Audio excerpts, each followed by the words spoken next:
ఎల్లారం పోచమ్మ తల్లి చరిత్ర. తెలంగాణ నేల. ప్రతి గ్రామానికి ఒక గ్రామదేవత, ప్రతి ఊరికి ఒక రక్షకురాలు. అలాంటి మహాశక్తి స్వరూపిణుల్లో ఒకరు భక్తుల ఇలవేల్పు ఎల్లారం పోచమ్మ తల్లి. ఎన్నో తరాలుగా భక్తుల విశ్వాసానికి నిలయంగా నిలిచిన ఈ అమ్మవారి చరిత్ర ఏమిటి? ఈ తల్లి ఎలా వెలిసింది? ఎందుకు వేలాది మంది భక్తులు ఈ క్షేత్రానికి చేరుకుంటారు? ఈ రోజు ఆ చరిత్రను తెలుసుకుందాం. పూర్వం తెలంగాణలో ప్రతి గ్రామానికి ఒక గ్రామదేవత ఉండేది. గ్రామ ప్రజలను వ్యాధులు, కరువు, ప్రకృతి విపత్తుల నుండి కాపాడే తల్లిగా ఆమెను ఆరాధించేవారు. ఆ గ్రామదేవతలలో అత్యంత ప్రజాదరణ పొందిన అమ్మవారిలో పోచమ్మ తల్లి ఒకరు. పోచమ్మ అనే పేరుకు వివిధ జానపద వివరణలు ఉన్నాయి. కొన్ని ప్రాంతాల్లో వ్యాధులను దూరం చేసే తల్లి అని, మరికొన్ని చోట్ల గ్రామ సరిహద్దులను కాపాడే శక్తి అని భావిస్తారు.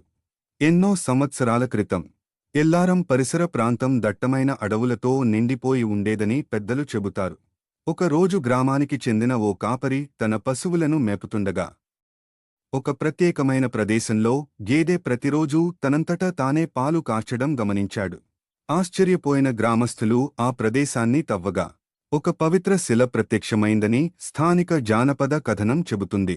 ఆ రాత్రి గ్రామ పెద్దలకు, కొందరు భక్తులకు కలలో ఒక దివ్య స్త్రీ దర్శనమిచ్చి, నేనే ఈ గ్రామాన్ని కాపాడే పోచమ్మను. ఇక్కడే నాకు ఆలయం నిర్మించి భక్తితో పూజిస్తే మీ గ్రామాన్ని కాపాడుతాను అని చెప్పిందని విశ్వసిస్తారు. అప్పటినుండి ఆ ప్రాంతంలో అమ్మవారిని ప్రతిష్ఠించి పూజలు ప్రారంభమయ్యాయని స్థానిక సంప్రదాయం చెబుతుంది. ఎల్లారం పోచమ్మ తల్లిని దర్శిస్తే ఆరోగ్యం, శాంతి, కుటుంబ సుఖం కలుగుతాయని భక్తుల నమ్మకం. వర్షాలు బాగా కురవాలని, పంటలు సమృద్ధిగా పండాలని, గ్రామం సుఖశాంతులతో ఉండాలని భక్తులు అమ్మవారిని ప్రార్థిస్తారు. జాతర సమయాల్లో వేలాది మంది భక్తులు వచ్చి బోనాలు సమర్పిస్తారు. డప్పుల నాదం, సంప్రదాయ నృత్యాలు, గ్రామీణ సంస్కృతి, మొత్తం ప్రాంతం ఆధ్యాత్మిక ఉత్సవంగా మారిపోతుంది. కాలం మారినా భక్తి మాత్రం మారలేదు.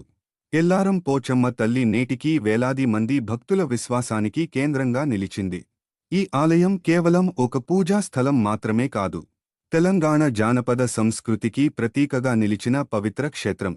భక్తి, విశ్వాసం, సంప్రదాయం, ఇవే ఎల్లారం పోచమ్మ తల్లి మహిమకు పునాది. ఈ కథలో చెప్పిన అంశాలు స్థానిక జానపద సంప్రదాయాలు, భక్తుల విశ్వాసాల ఆధారంగా చెప్పబడినవి. ప్రాంతానుసారం కథనాలు మారవచ్చు. మీరు ఎప్పుడైనా ఎల్లారం పోచమ్మ తల్లిని దర్శించి ఉంటే మీ అనుభవాన్ని కామెంట్లో పంచుకోండి. ఇలాంటి మరిన్ని తెలంగాణ చరిత్రలు, దేవాలయ విశేషాల కోసం మా ఛానల్ను సబ్స్క్రైబ్ చేయండి. జై పోచమ్మ తల్లి.